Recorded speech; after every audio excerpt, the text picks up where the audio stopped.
Chegamos então ao nosso tempo de reflexão e vamos dar sequência a essa nossa série. Tem nos acompanhado aí pelas últimas semanas. Estamos quase encerrando, né? Domingo que vem a gente termina os últimos princípios que vamos estudar. Temos aprendido bastante sobre algumas bases, alguns princípios que são vinculados à nossa denominação, mas que cremos que são princípios bíblicos, que devemos então vivenciar como igreja. E hoje nós vamos ver mais um. Aqui está a lista que nós temos usado como referência, como sempre falo, é baseado num artigo do pastor Isaltino. Ele lista esses 8 princípios. Então, hoje nós vamos ver a separação entre igreja e Estado. Depois sobram mais 2 que nós vamos ver na semana que vem, que falam sobre batismo e entrando também no assunto da ceia, e encerraremos celebrando juntos a ceia do Senhor. Mas hoje vamos falar desse princípio, a separação entre igreja e Estado, e com certeza é um princípio muito atual, né, ou necessário de nós estudarmos nos dias que nós vivemos. É algo muito importante e que talvez, né, em muitos meios, não tem sido observado como deveria. E esse princípio ele está muito ligado com outro que a gente já estudou algumas semanas atrás, que é aquele princípio chamado a absoluta liberdade de consciência do indivíduo. Nós falamos sobre isso aqui, que esse é um princípio batista, que vai implicar na liberdade religiosa, na liberdade de expressão. E quando a gente leva isso para o termo coletivo, então também acaba desembocando nesse outro princípio. Não tem como nós defendermos a liberdade dos indivíduos, a liberdade religiosa, e aí mais à frente tentarmos vincular a igreja com o Estado, com o governo. E eu começo, então, essa reflexão trazendo uma breve afirmação da nossa declaração doutrinária, que diz o seguinte: a igreja e o Estado devem estar separados por serem diferentes em sua natureza, objetivos e funções. O Estado deve ser leigo e a igreja livre. Quando a gente vê esse termo aqui, leigo, seria mais ou menos a tradução ou o mesmo significado que conhecemos como Estado laico, né? Ou seja, um Estado que não é vinculado a nenhuma religião, que não tem uma preferência ou não dá prioridade a nenhuma religião. Então, isso dentro da nossa declaração, né? A denominação batista defende isso, que a igreja deve ser livre, mas que o Estado também deve ser laico. E eles devem estar separados porque são diferentes. São coisas diferentes, com funções diferentes, com propósitos diferentes. E nós vamos, numa primeira parte da nossa reflexão, pensar um pouquinho na história. Eu quero trazer para os irmãos aqui um panorama histórico, como essa relação se deu aí desde lá do período bíblico. É importante a gente entender essa linha, né? É claro que o que nós vamos falar aqui, primeiro passa pela Bíblia, então pelo povo de Israel, e depois passando pelo Novo Testamento e pela parte do mundo que nós estamos relacionados. Então nós vamos falar, né, do período do Império Romano, que chega até nós. Podemos falar aí do mundo principalmente ocidental. Porque ao mesmo tempo, né, que acontecia isso que nós vamos ver aqui, em outros povos era diferente, até hoje mesmo. A relação entre igreja e Estado em cada país muda, em cada realidade muda. Então, isso aqui não é a história, né? Todo mundo era igualzinho, todos os países caminhavam igual. Mas nós vamos olhar, né, por essa linha cronológica desde a Bíblia e chegando até nós aqui, pensando mais como mundo ocidental. E o primeiro ponto que eu quero destacar é lá no Antigo Testamento. E aí a gente está falando do povo de Israel. Nessa época não existia esse princípio de separação entre igreja e Estado. Deus chama o povo de Israel para ser o seu povo. Na verdade, a relação, vamos chamar de religiosa, do povo começa primeiro do que a relação até governamental, né, de Estado. Deus chama o povo, começa a conduzir esse povo, e aí o que acontece? Chega um momento lá que o povo fala: nós queremos um rei. Nós queremos ser iguais os outros povos aqui ao nosso redor. E queremos um rei para nós. E aí, Deus permite isso, mas o rei também era encarregado por conduzir o povo no sentido espiritual. A gente tem talvez o melhor exemplo positivo nisso, o rei Davi. O rei Davi era um servo de Deus, autor de muitos dos salmos, que está no livro dos Salmos que nós conhecemos. Ele conduzia o povo nesse sentido, apesar das suas falhas e tudo mais, né, dos seus pecados, mas ele era alguém que conduzia. Então, naquela época, em todo o período do Antigo Testamento, não tinha essa separação. Nós podemos dizer que o modelo, né, daquele povo era um modelo teocrático. Deus conduzia, deveria conduzir, né? Não porque ele não conduzisse, mas porque o povo muitas vezes não aceitava a sua condução. tanto a parte de culto, a parte religiosa, como a parte da vida social. Eles deveriam seguir as leis de Deus. Mas, infelizmente, a gente sabe que não era bem isso que acontecia, né? Com uma certa facilidade, eles se afastavam e procuravam, né, seguir outros caminhos, outros deuses e tudo mais. Então, no Antigo Testamento era dessa forma. Mas aí chega o Novo Testamento, e temos a realidade, então, de Jesus, e dá o início, o start da igreja. E aí que essa realidade é mudada, e é nesse ponto que nós nos baseamos. Jesus muda essa dinâmica e a gente vê que, a partir daquele momento, a igreja já caminha de uma forma diferente. Isso porque a igreja agora não seria vinculada a um povo, a uma nação. Quando era um povo, existia mais possibilidade de que esse povo fosse, né, permanecesse debaixo da direção de Deus. Mas agora não seria mais. O evangelho seria espalhado por todo mundo. E como então forçar, né, ou conseguir que os governos se alinhassem com a visão de Deus e tudo mais? Então agora a igreja é essa comunidade de pessoas variadas, de diversos lugares, e essas comunidades, né, na sua soma, são o povo de Deus. E elas vivem nos mais diversos lugares, nos mais diversos países, com os governos de maneiras diferentes, e não é mais, então, esse modelo da teocracia sobre um povo todo. E aqui eu já trago, então, o primeiro texto bíblico, que é talvez o principal quando nós falamos desse assunto, da relação da igreja e do Estado, da relação do cristão com a política, e a gente sempre se lembra e sempre recorre a esse texto. E é um texto justamente que nós vemos palavras de Jesus Cristo. Nós vamos ler juntos, mas só para comentar, né, nos versículos anteriores, o texto diz que alguns fariseus e herodianos, eles queriam pegar Jesus, dar um jeito ali de pegar ele em alguma palavra para poder criticá-lo, para poder condená-lo.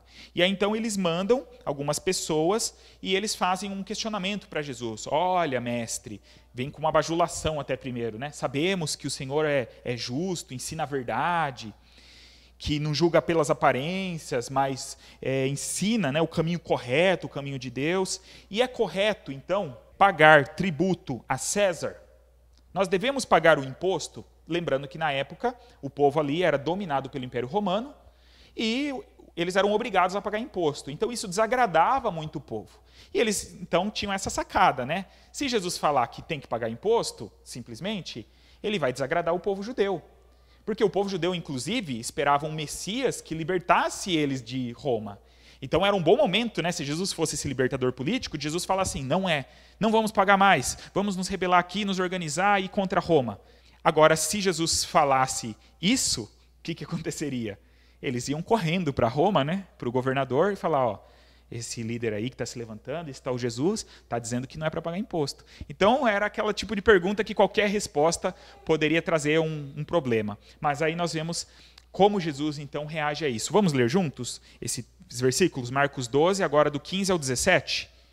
Mas, percebendo a hipocrisia deles, Jesus lhes respondeu, por que me colocais à prova?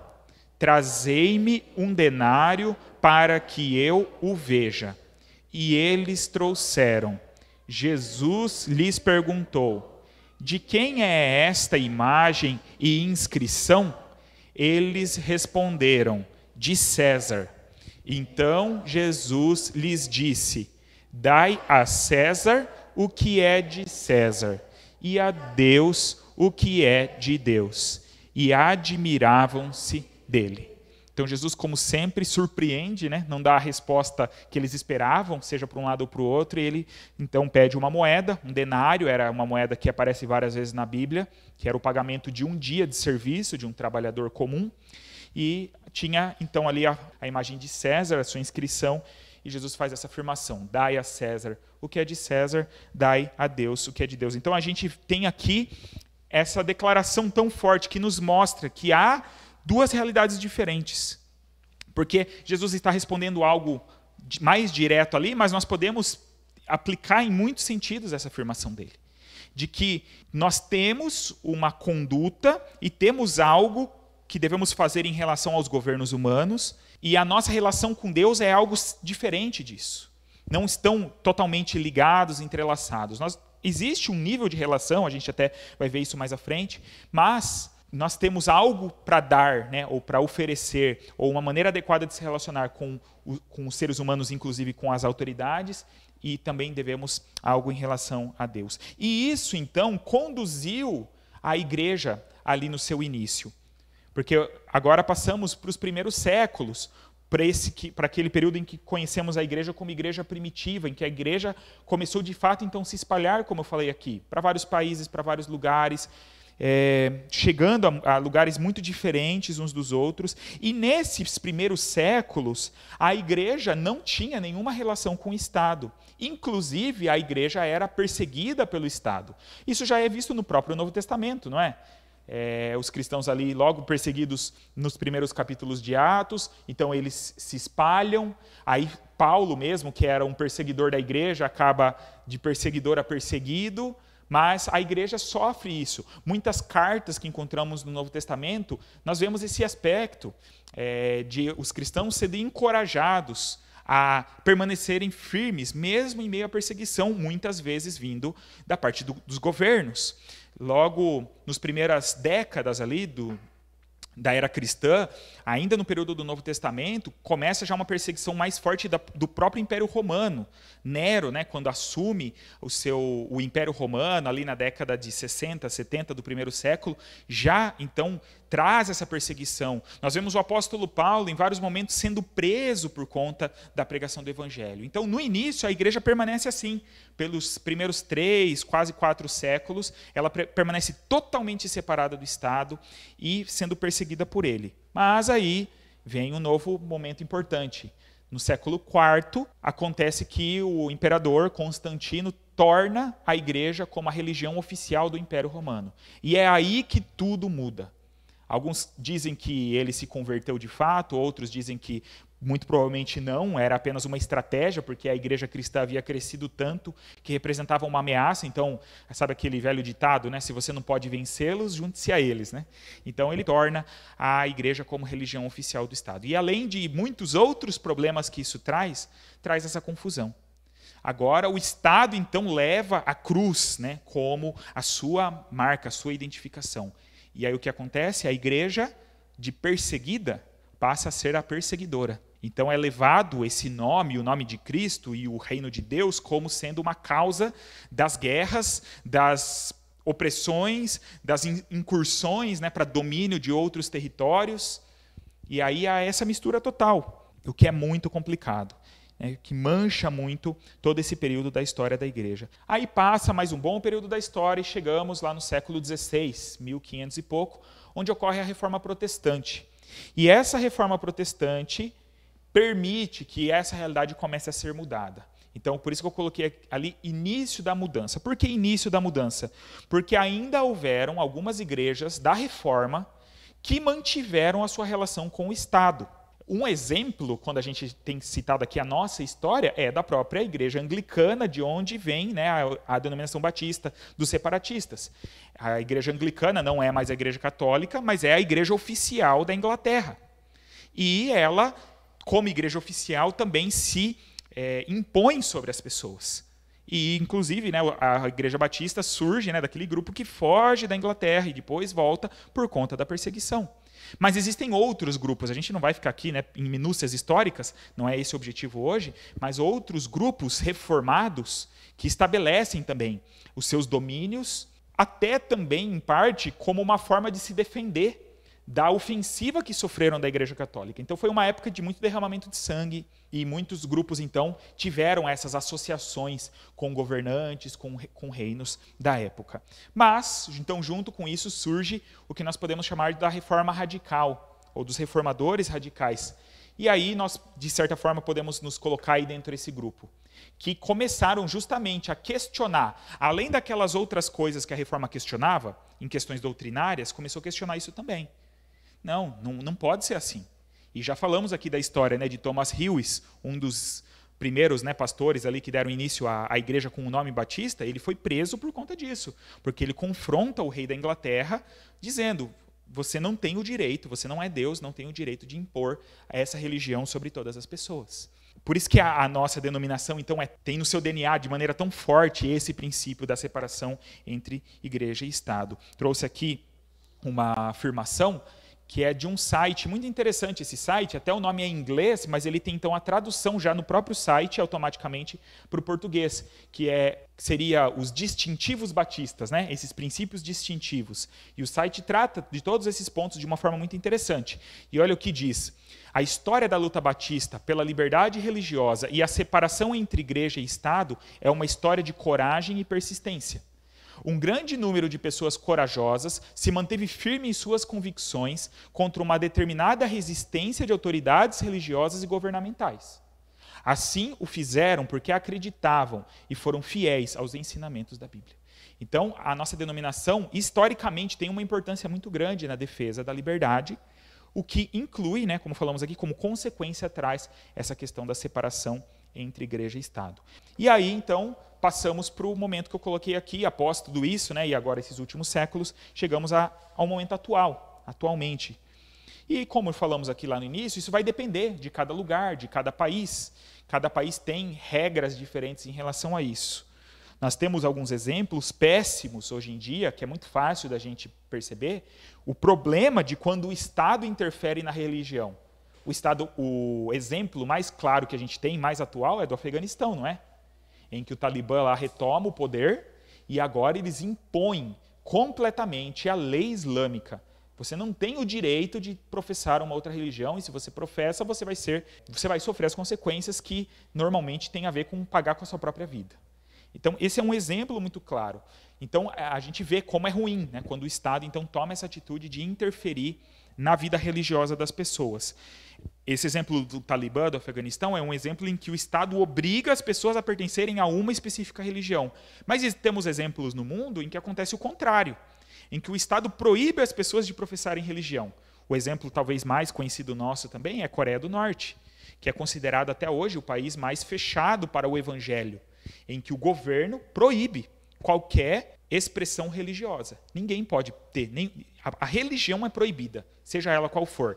E, na verdade, se promove praticamente ali um culto aos líderes, né, aos ditadores que estão à frente daquele país. Então, nós temos no mundo, né, dentro dessa variedade de formas de lidar com essa questão, alguns exemplos, né, bem claros de como é complicado quando ainda existe essa mistura. E aí eu trouxe só para a gente saber qual é a posição do nosso país. E no Brasil, no nosso país, desde 1890, o Estado é oficialmente laico. Ele não está vinculado à religião. Até 1890, o Estado era vinculado e tinha uma preferência assim, na sua própria lei para a Igreja Católica. Mas em 1890 isso muda, apesar da gente saber que, de forma prática, até hoje permanece, né, uma certa mistura. Nós estamos falando do feriado agora, né, que vamos ter a atividade do Dia das Crianças, mas o feriado ele tem uma causa religiosa, que é da religião católica, o dia, né, da Aparecida, que é considerada então a padroeira do Brasil. E isso é ainda uma relação entre igreja e Estado.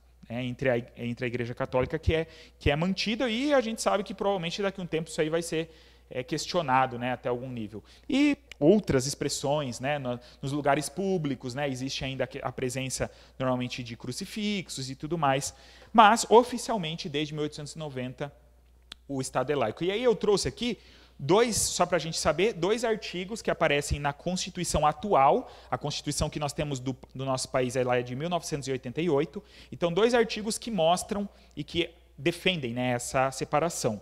Então, o primeiro é o artigo 5º, o inciso 6º, que diz: é inviolável a liberdade de consciência e de crença, sendo assegurado o livre exercício dos cultos religiosos e garantida, na forma da lei, a proteção aos locais de culto e às suas liturgias. Então, a gente vê aqui esse direito religioso. Dizer que o Estado é laico, que ele é livre, não significa que ele vai se impor de alguma forma sobre as religiões ou proibir.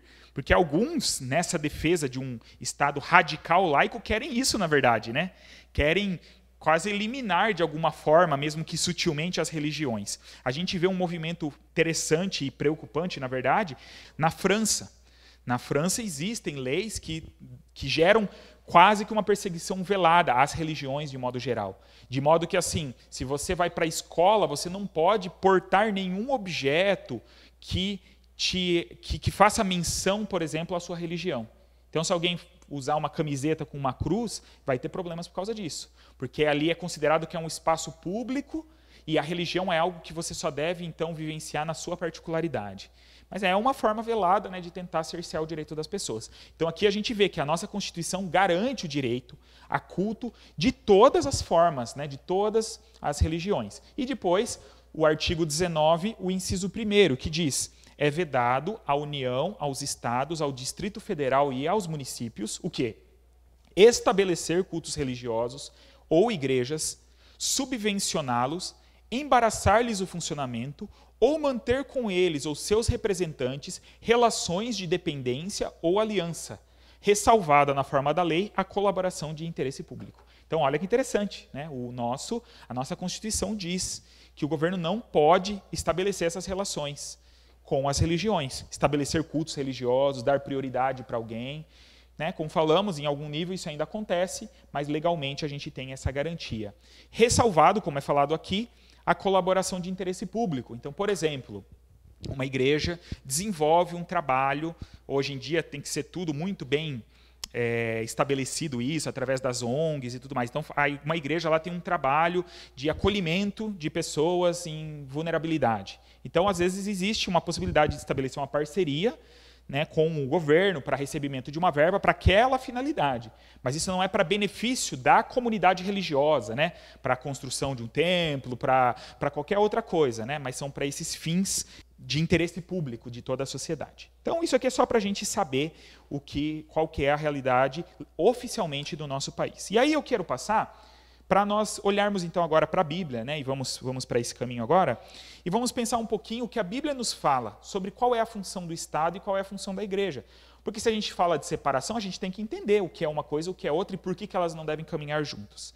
Então, a gente poderia trazer definições e afirmações sobre o Estado feitas em outros lugares, mas a gente quer olhar para a Bíblia e entender da maneira como Deus estabeleceu qual é a função do Estado e da igreja. Então, primeiro, vamos para o Estado. E aí eu quero ler um texto com os irmãos, que é Romanos, capítulo 13. Esse é um outro texto muito importante quando falamos sobre essa relação do cristão com a política, da igreja e do Estado. Romanos 13, de 1 a 7.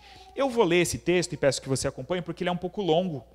Então, para facilitar, eu só peço que todos prestem atenção. Diz assim: todos devem sujeitar-se às autoridades do governo, pois não há autoridade que não venha de Deus.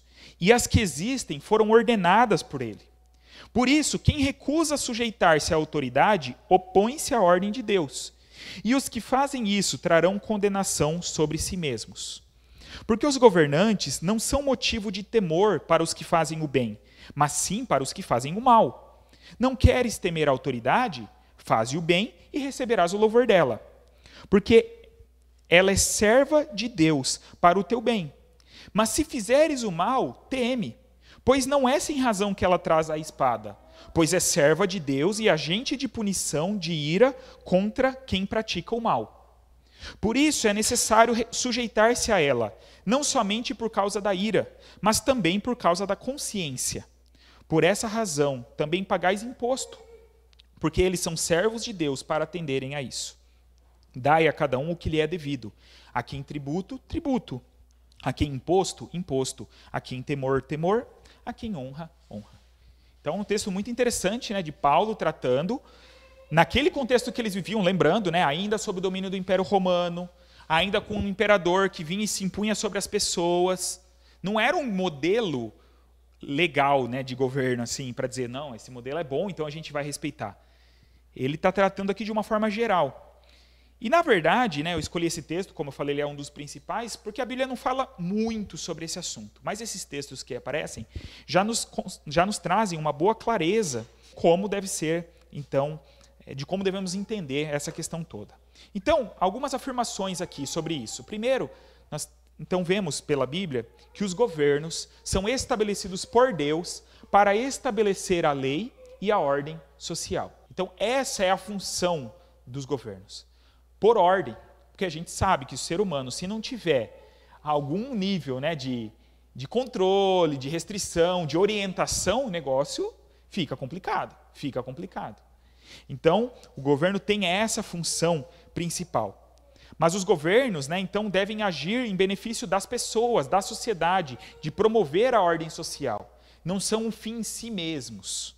E aí, nesse objetivo, nós temos basicamente uma dupla função, que fica muito clara nesse texto que nós lemos, que é promover o bem e punir o mal. Então, olha o que Paulo disse no versículo 4. Ele diz que a autoridade é serva de Deus para o teu bem. E depois ele diz que a autoridade é serva de Deus e agente de punição de ira contra quem pratica o mal. Então, se a gente resumir, né, no máximo, o que a Bíblia fala sobre os governos, as autoridades, a função é essa. É promover o bem e punir o mal. É dar essa restrição para que as pessoas tenham um mínimo, né, de segurança, que ainda assim a gente sabe que é complicado, mas imagina se não tivessem as leis, se não tivessem as forças, né, de coerção que existem, né, com base nos governos, a situação seria caótica, a gente nem ia estar aqui, na verdade. Então, essa é uma necessidade, e também para promover o bem da sociedade, a ordem social, por isso que os governos são responsáveis, né, e aí entra nas discussões, né, de cada um acha que o governo deve ser maior ou menor, mas por isso que o governo promove essas ações, né, da educação, da saúde, daquilo que é básico e que não tem como cada um fazer por si só, mas precisa de uma organização maior que cuide desses aspectos da vida social. Então, essa é a função principal, né, promover o bem e punir o mal. Mas nós vemos nesse texto também a informação de que toda autoridade vem de Deus. Ela não pertence absolutamente a nenhuma pessoa e a nenhum governo. A autoridade é dada por Deus. É interessante isso porque às vezes a gente interpreta errado isso. A gente normalmente ouve as pessoas usar essa referência para defender uma subserviência, uma obediência completa ao governante. Diz assim, a Bíblia diz que a autoridade é dada por Deus. Então vamos simplesmente obedecer, vamos ficar quietinho, fazer tudo o que ele diz. Mas na verdade essa afirmação, ela traz um outro aspecto muito importante, que é a responsabilidade que está sobre essas pessoas. Falar que a autoridade é dada por Deus significa, sim, que essas pessoas estão lá para uma função, que a gente acabou de dizer quais são. E isso é um peso, uma responsabilidade muito grande sobre elas. Lembra que Jesus, num determinado momento, ele diz que a quem muito é dado, muito lhe será cobrado. Então, esse é um ponto importante de nós entendermos. Porque muitas vezes isso é usado de forma distorcida assim. Quando eu gosto de um determinado político, eu digo que, olha, Deus que colocou ele lá, você tem que obedecer. Não é isso que as pessoas dizem? Agora, se o político que está lá não é o que eu gosto, eu já fico na minha quietinho e nem vou afirmar isso, né? Aí vai me incomodar essa informação. Mas o ponto é que não é isso. Não é a pessoa que tem uma autoridade e pronto, ela faz o que ela quer e a gente obedece, e Deus que mandou fazer isso. Esse governo, essa sua autoridade, ela foi dada por Deus para uma finalidade. E ela precisa cumprir com isso. E aí, quando um governo ou uma autoridade, seja ela qual for, ela age contra aquilo que é certo, contra aquilo que é justo, nós temos não apenas o direito, mas inclusive o dever de nos posicionarmos. Não por meios indevidos, né, mas com os meios adequados que são colocados para nós em relação a isso. Nós temos um versículo muito interessante que nos mostra essa questão lá no início da igreja. Quando os líderes judaicos tentam impedir eles de continuar falando de Jesus, e aí olha a afirmação que encontramos em Atos 5:29. Vamos ler juntos? Respondendo, Pedro e os apóstolos disseram: é mais importante obedecer a Deus que aos homens. Então eles tinham ali uma ordem de uma autoridade, que foi constituída por Deus, segundo o que Paulo disse. Mas eles entendem que aquilo que estava sendo exigido deles ia em desacordo com o que Deus tinha. Eles tinham clareza disso e eles afirmam para as autoridades. Eles falam na cara, né? Olha, a gente não pode fazer isso. A gente não pode seguir essa orientação porque importa mais, obedecer é mais importante, obedecer a Deus que aos homens. Eu trago uma citação do Franklin Ferreira, é um pastor, teólogo aqui do nosso país, que tem um livro, inclusive, escrito sobre essa questão do cristão e a política. Olha o que ele diz. O exercício da autoridade é necessário, mas jamais ao custo da liberdade de consciência. Pois somente Deus é o único Senhor. Já que o poder não é algo intrínseco ao governante, mas delegado por Deus, os cristãos devem resistir pelos meios corretos e legítimos a quem exerce o poder político contra a vontade de Deus. Então, precisamos ter essa clareza, porque senão a gente pode adotar uma posição desequilibrada, né, de subserviência.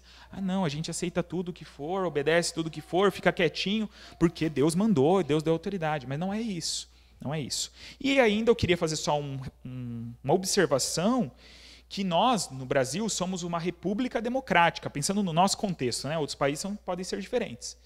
Mas os irmãos sabem me dizer quem é a autoridade máxima do nosso país? É o presidente? A gente leu um trechinho dela agora há pouco. Se chama Constituição. A Constituição é a autoridade do nosso país. Então, nenhum homem está acima dela. Por isso que é legítimo, né, seja lá quem for, quando for, qualquer que seja o poder, em qual nível, municipal, estadual, federal, a contraposição, né, a qualquer pessoa está garantido por isso, porque a Constituição é a nossa autoridade. E tem essa finalidade. E nós até podemos, né, comparando aí com outros países, até nos alegrar com a nossa Constituição. A gente viu agora alguns princípios como são importantes, que mantêm essa separação, no mínimo oficialmente, que nos garantem o direito da nossa liberdade, mas nós podemos, como cidadãos, exigir isso frente às autoridades. Por exemplo, nós estamos vendo uma situação complicada, não sei se os irmãos acompanharam, acontecendo nesse momento no Pernambuco, em relação às igrejas. Vocês ouviram sobre isso? Esses dias saiu um decreto lá do Estado querendo obrigar que só podem participar de cultos aqueles que comprovarem a questão da vacina, que foram vacinados. Mas isso não é uma decisão assim, a igreja definiu que é melhor que só venham os vacinados. Não, o governo está querendo impor sobre a igreja isso, sendo que no nosso país nós não somos obrigados a tomar a vacina. Eu pessoalmente sou um defensor da vacina, tomei a vacina, né, e quando tiver aí para tomar de novo, vou tomar de novo. Mas a questão é, legalmente nós não temos essa exigência. E as pessoas não são exigidas para pegar o ônibus, para ir no banco, para entrar no supermercado. E por que então, na igreja, eles estão colocando isso? E aí nós vemos a liderança, né, das igrejas, de modo geral, se mobilizando e pedindo uma revisão dessa questão. Mas nós vemos que, então, existe esse direito, né? A gente olha para a lei, para a Constituição e fala assim, não, isso não está certo. Então, a gente pode se posicionar e exigir que seja feito algo diferente em relação a isso. Então, basicamente, né, o que a Bíblia nos apresenta sobre o Estado é isso. Ele tem essa função, organizar a sociedade, cuidar do bem das pessoas, reprimindo o mal, né, punindo o mal para que ele não domine sobre tudo e promovendo o bem e a ordem social. E aí nós passamos para a igreja. Bom, diferentemente do Estado, a igreja nós temos muitos textos bíblicos, né? E a gente poderia falar muito sobre isso, mas eu escolhi um texto, né, para a gente dar aqui uma pincelada daquilo que é essencial. E o texto que eu escolhi para nós olharmos é de 1 Pedro, capítulo 2, versículos 9 e 10. E eu vou pedir que você leia comigo mais uma vez. Vamos lá? Mas vós sois geração eleita, sacerdócio real, nação santa, povo de propriedade exclusiva de Deus, para que anuncieis as grandezas daquele que vos chamou das trevas para a sua maravilhosa luz. Antigamente não éreis povo, agora sois povo de Deus. Não tinhais recebido misericórdia, agora recebestes misericórdia. É interessante como nesse texto Pedro usa termos como povo, nação, depois aparece povo de novo. Então, nós temos esse entendimento de que apesar de pertencermos a um povo, né, politicamente falando, geograficamente falando, a um país, nós fazemos parte de um outro povo, que se espalha por todo o mundo. E somos então um povo de Deus. Estamos debaixo de um governo diferente, de um Estado diferente, que tem um propósito diferente dos governos humanos, que são aqueles que nós vimos.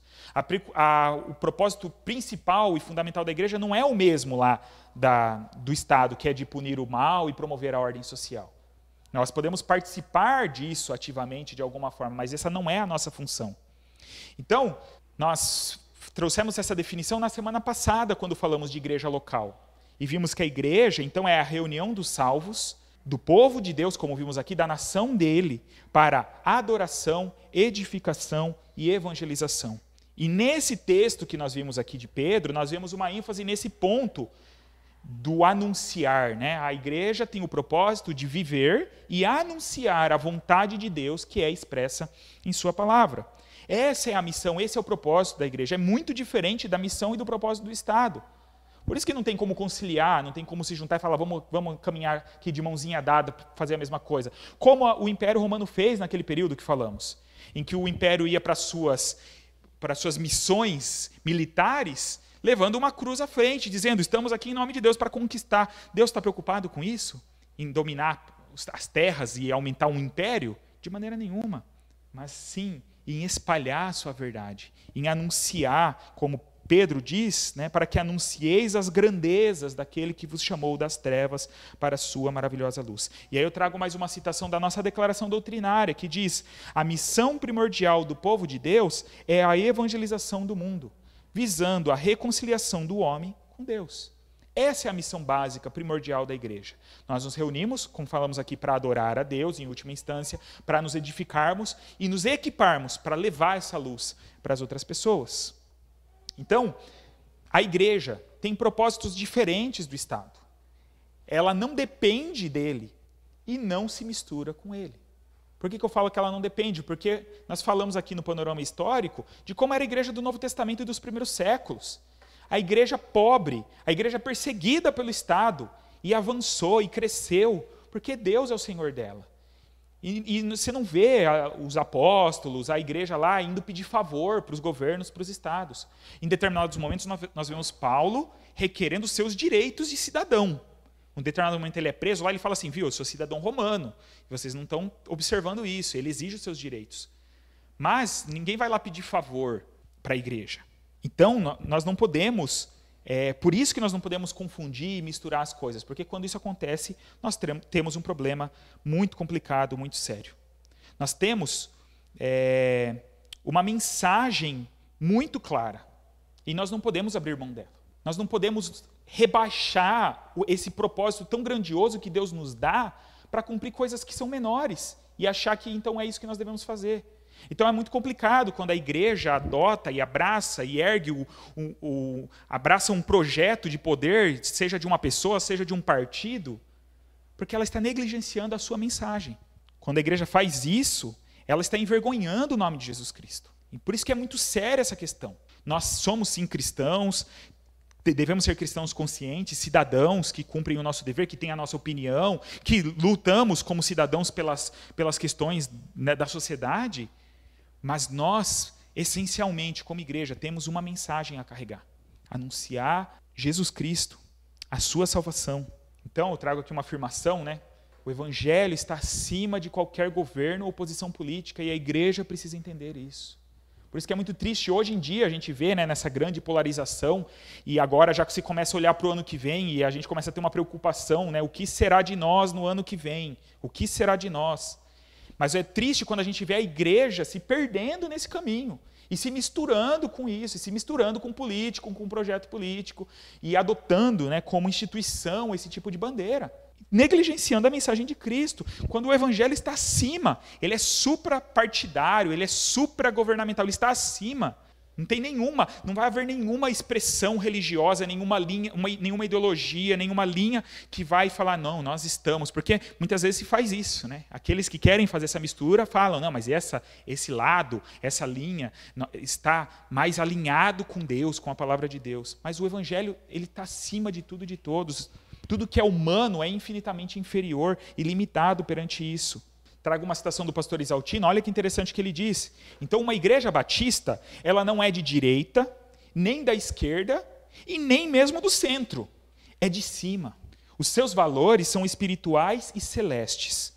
Uma igreja batista faz parte da igreja de Cristo, que é multirracial, multiétnica, multigeográfica. Interessante isso, né? E que precisa ser, então, entendido por nós. A igreja, né, cada um pode ter a sua posição política, mas a igreja ela não pode levantar bandeira de nenhuma corrente, linha política.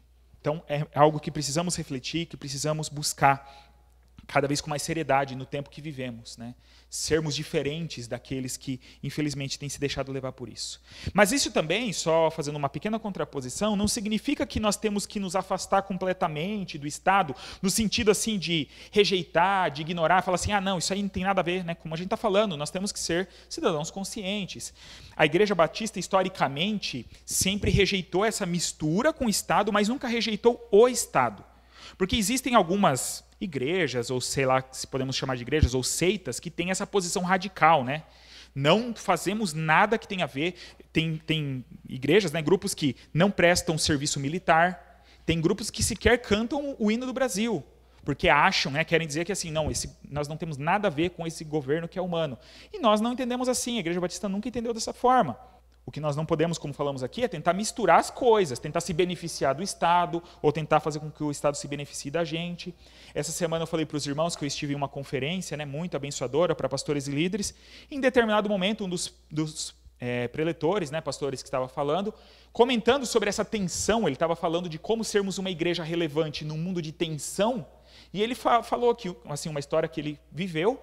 Ele conheceu um pastor lá, de uma igreja, que ele nem disse qual era, e esse pastor veio todo feliz para ele falar assim, que estava chegando as eleições, e que aquela denominação naquela cidade, eles iam eleger 3 vereadores.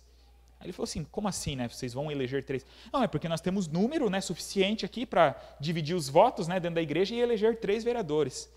E aí ele falou, que coisa, né? E o que vocês estão propondo, então, né, como igreja, já que vocês acham que esse é um caminho a se seguir? Ele falou assim, na verdade, a gente está feliz que a gente vai conseguir resolver, porque a gente tem vários templos aqui na cidade, tudo com pendência de habite-se, sabe, essas coisas assim. Então, agora, com 3 vereadores, a gente resolve isso aí facinho.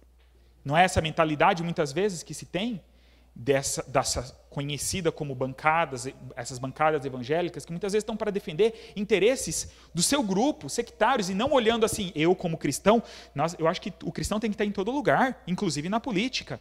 Mas ele vai para a política e ele vai olhar para todos como um cristão e buscar ser uma bênção e aplicar a justiça, né, dentro daquilo que ele consegue influenciar o poder, para que as pessoas sejam abençoadas como um todo, e não para o seu grupo, né? Vou conseguir um negócio aqui para a minha igreja, para o meu grupo. Isso é péssimo, mas nós também não precisamos demonizar, né, o Estado e tudo mais. Então, eu trouxe aqui mais uma afirmação daquele site dos distintivos batistas. Olha que interessante.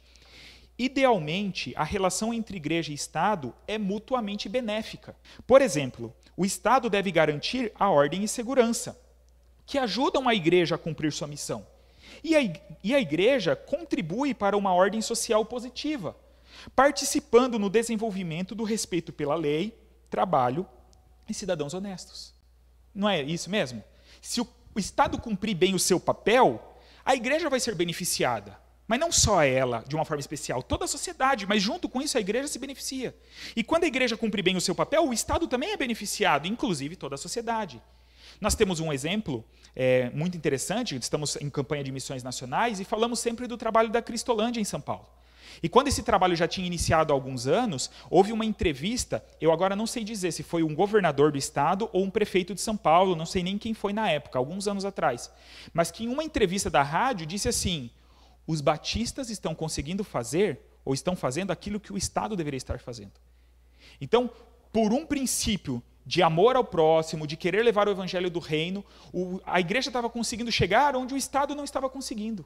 E claro que não resolvendo todo o problema daquela região, que a gente sabe a complicação, mas quantas vidas foram resgatadas da Cristolândia?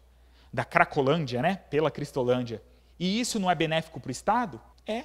Então, essa relação pode ser positiva nesse sentido, mas não nessa troca de favores, querendo, né, conseguir benefícios para si próprio, nem de um lado nem do outro.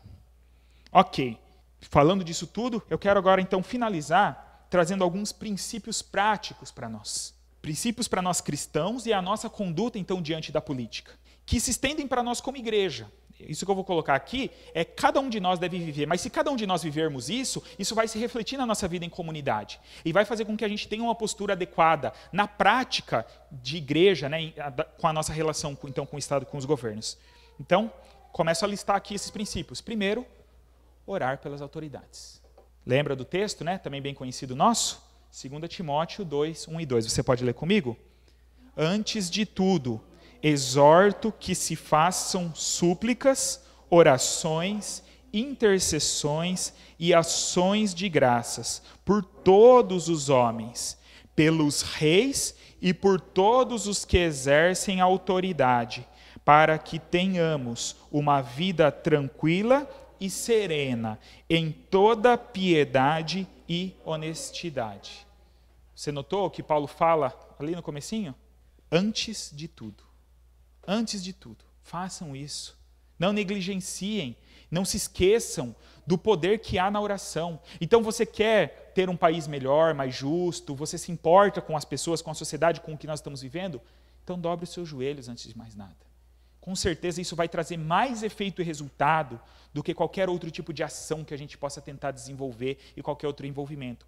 É claro que quando a gente toma essa atitude, talvez Deus vai usar isso para nos mover em relação a outras ações. Mas tudo começa com a oração. E aqui essa oração, então, pelos reis e os que exercem autoridade, é para quê? Para que tenhamos uma vida tranquila e serena em toda piedade e honestidade. Então aqui nós vemos que não é uma oração para o sucesso de determinada pessoa, de determinado projeto de poder, de determinado governo, mas é uma oração pelo bem das pessoas, do povo, da sociedade, para que essas pessoas, naquilo que elas têm de boas intenções, que elas sejam abençoadas e consigam aplicar, e naquilo que elas têm de falhas e de distorções, que isso possa de alguma maneira ser contornado e controlado para que isso não venha a trazer consequências negativas para o povo. Então não é como a gente falou lá atrás, uma subserviência cega, então vamos orar dessa forma, mas é buscando essa finalidade. Então esse é o primeiro princípio, orar pelas autoridades. Segundo, que nós cristãos devemos fazer é cumprir com os deveres civis, o que inclui a obediência, o respeito às autoridades que nós já falamos, mas dentro desse equilíbrio. E aí eu trago um outro texto, a gente falou de Romanos, que é importante, mas tem um outro texto que fala sobre isso. 1 Pedro 2, 13 e 14. Você pode ler comigo? Sujeitai-vos a toda autoridade humana por causa do Senhor, seja ao rei como soberano, seja aos governadores como por ele enviados, para punir os praticantes do mal e honrar os que fazem o bem. Você vê que Pedro trata a mesma coisa aqui, Qual é a função? Punir os praticantes do mal e honrar os que fazem o bem. Mas, mais uma vez, sujeitai-vos a essa autoridade. Da maneira adequada, a gente se sujeita. E naquilo que então, também é exigido de nós, no nosso cumprimento do dever civil, se é necessário nós levantarmos a nossa voz para questionar, como os profetas do Antigo Testamento faziam, A gente olha ali para os profetas menores e tem vários deles que a sua mensagem era essa. Era muito mais do que para o povo, para os governantes, dizendo assim, olhem o que vocês estão fazendo. Essa injustiça que vocês estão propondo e realizando desagrada a Deus e vocês serão cobrados por isso. Então esse também é um papel da igreja, esse papel profético, de se levantar contra as injustiças, mas ao mesmo tempo de também cumprir com o seu dever. Não adianta nada. Aquela história que a gente fala do povo brasileiro, que critica os políticos, mas na sua conduta são tão corruptos quanto. Agora, se nós da igreja não formos diferentes, então tem que começar nas pequenas ações, cumprindo o nosso papel, sendo bons cidadãos. Assim, a gente está vivenciando o que Deus tem para nós. E aí eu trago mais uma vez um trecho da nossa declaração doutrinária. Olha o que ela diz. Reconhecendo que o governo do Estado, não do Estado no sentido que a gente fala aqui, Estado no sentido geral, é de ordenação divina para o bem-estar dos cidadãos e a ordem justa da sociedade, é dever dos crentes orar pelas autoridades, primeiro ponto que a gente viu, bem como respeitar e obedecer às leis e honrar os poderes constituídos, exceto naquilo que se opõe à vontade e à lei de Deus. Então essa deve ser a nossa postura. Mais um princípio, buscar o equilíbrio e o bom senso. Nós estamos num tempo de extremismos, de radicalismos, e nós precisamos evitar isso. Nós precisamos buscar sabedoria da parte de Deus para lidar com essas situações e precisamos buscar ter visão crítica sobre a realidade. O que mais nós vemos hoje em dia, e pensando aí na realidade do nosso país, em toda essa preocupação, são discussões apaixonadas, como se fosse futebol o negócio.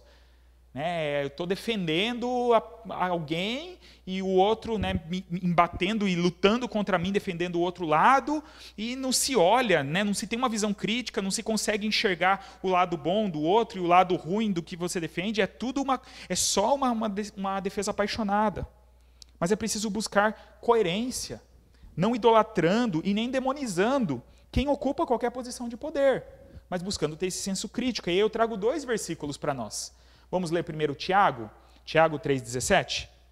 Mas a sabedoria que vem do alto é, em primeiro lugar, pura, depois pacífica, moderada, tratável, cheia de misericórdia e de bons frutos, imparcial e sem hipocrisia. Olha que interessante. A Bíblia diz dessa sabedoria que os cristãos deveriam ter, que não vem de si mesmos, mas vem de Deus. E olha as qualidades que nós vemos aqui.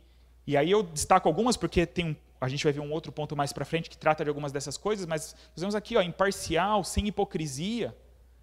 Mas muitas vezes está faltando sabedoria na forma de lidar com essas coisas, na forma de ter as posições. E o outro versículo, vamos ler também, Efésios 5, 15 e 16. Portanto, estai atentos para que o vosso procedimento não seja de tolos, mas de sábios, aproveitando bem cada oportunidade, porque os dias são maus. Quanto piores forem os dias, mais a gente precisa dessa sabedoria. E aí, olha o que diz, né? Cuidado para que o seu procedimento não seja de tolo, mas seja de sábio. Quantas vezes nós não estamos sendo tolos na nossa maneira de agir, na nossa maneira de proceder, nessas questões. Mas que Deus então nos ajude a termos equilíbrio e bom senso nas nossas vidas. Mas aí passamos agora para o que reflete em relação aos outros. E o 4º princípio é: precisamos cultivar amor e respeito por todos. O ponto anterior tinha a ver mais com a nossa posição, a maneira como nós nos portamos e enxergamos. Agora tem a ver com o nosso trato com as outras pessoas. Paulo, em Colossenses 4, 5 e 6, olha o que ele diz, vamos ler? Comportai-vos com sabedoria para com os de fora, aproveitando bem cada oportunidade. A vossa palavra seja sempre amável, temperada com sal, para saberdes como deveis responder a cada um. Olha que interessante, né? E ele está dizendo aqui, sobre agirmos com sabedoria para com os de fora. Para com aqueles que ainda não foram alcançados pelo sangue de Jesus, pelo sacrifício dele, não têm esse conhecimento, e que, como falamos lá atrás, é o nosso objetivo, levar para eles a luz de Cristo e essa verdade.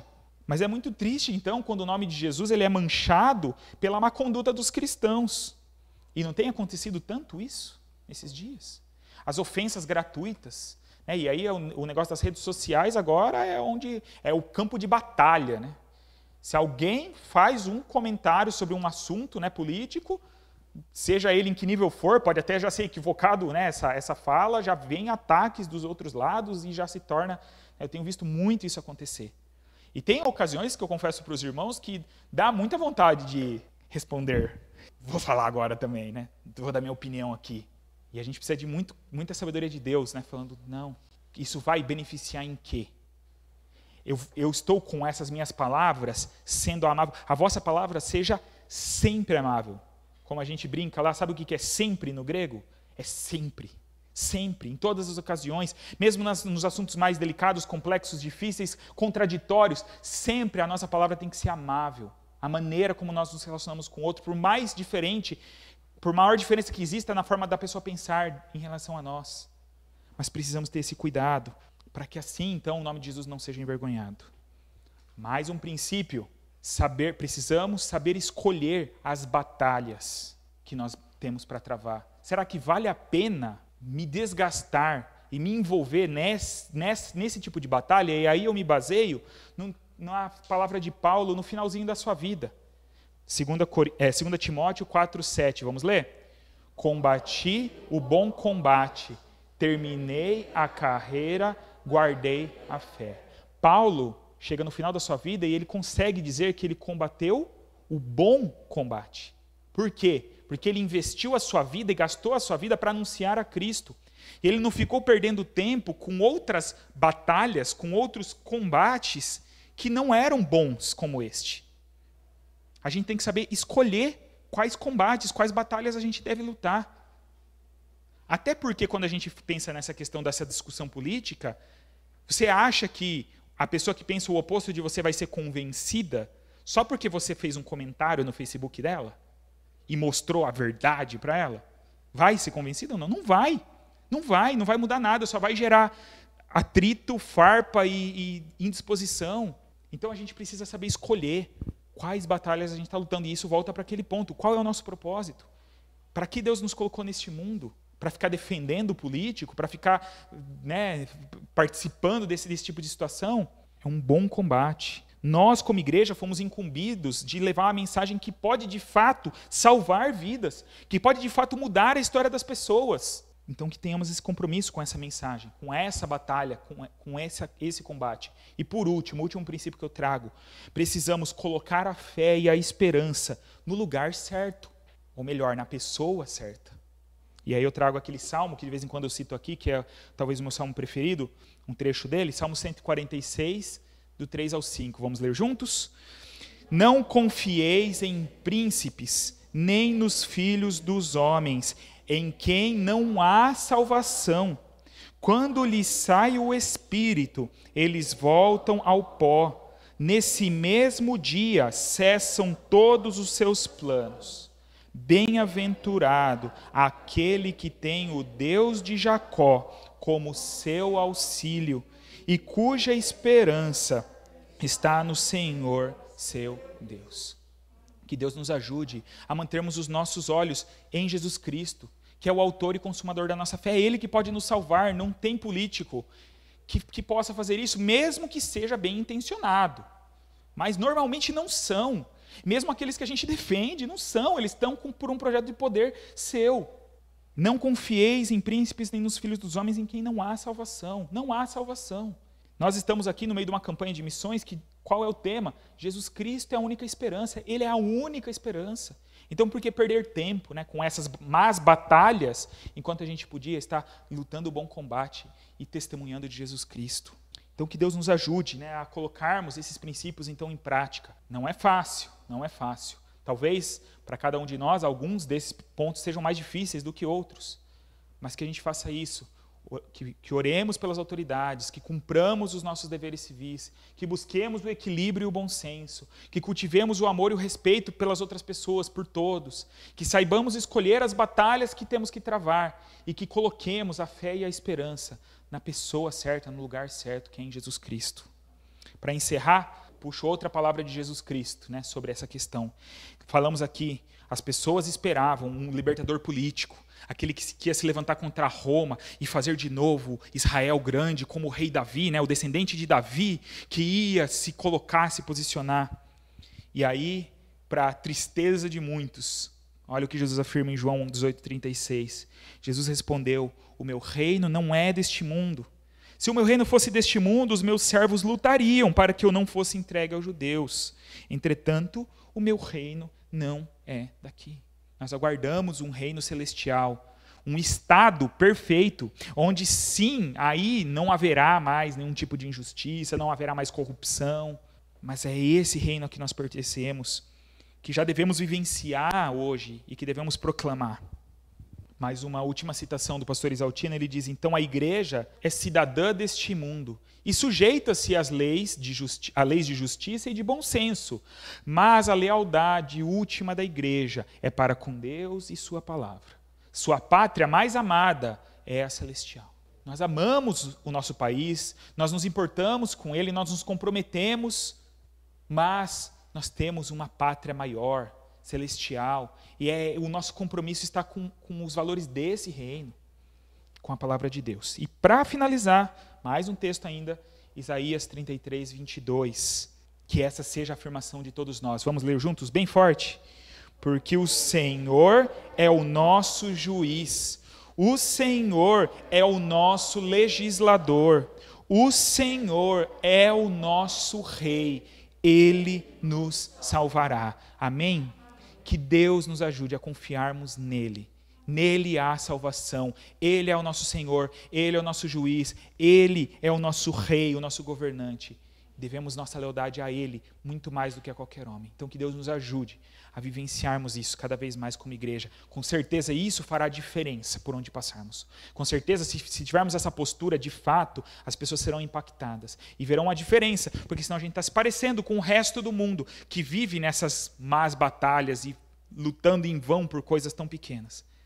Mas aí nós podemos mostrar a verdade através das nossas vidas. Que Deus nos ajude nisso. Amém?